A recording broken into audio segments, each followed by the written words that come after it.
In today's video, I'm going to teach you how to fill your canvas with a solid color. We'll keep this simple and clear, and by the end, you'll have a brand new document filled with the exact color you want. This is perfect for creating clean backgrounds, setting a base for a design, or just experimenting with color.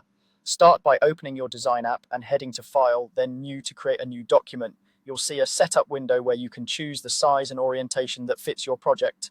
Pick dimensions that make sense for what you're making, whether it's a social post, a presentation slide, or a wallpaper.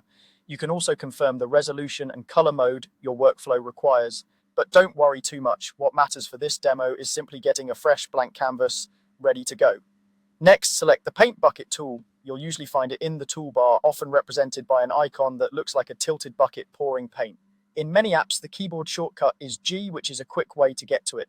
If you don't see it right away, it may be grouped with related tools like the gradient tool. Just look for that bucket icon. The paint bucket is designed to fill large areas quickly, which makes it ideal for setting a flat background color in a single click.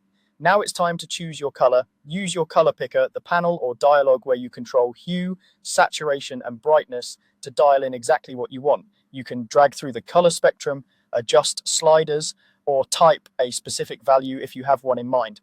Take a second to preview the color so it matches your vision. Rich, saturated tones are great for bold designs, while softer hues can create a subtle, clean backdrop.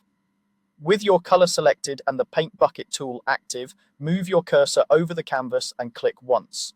On a brand new document, the canvas is uniform, so one click typically fills the entire area with the chosen color. If you're working inside a document that already has shapes or areas of different colors, the Paint Bucket fills the region you click based on how the tool detects similar pixels. On a plain new canvas, you'll get that full solid fill instantly. If the result isn't what you expected, that's okay. You can pick a new color and click again.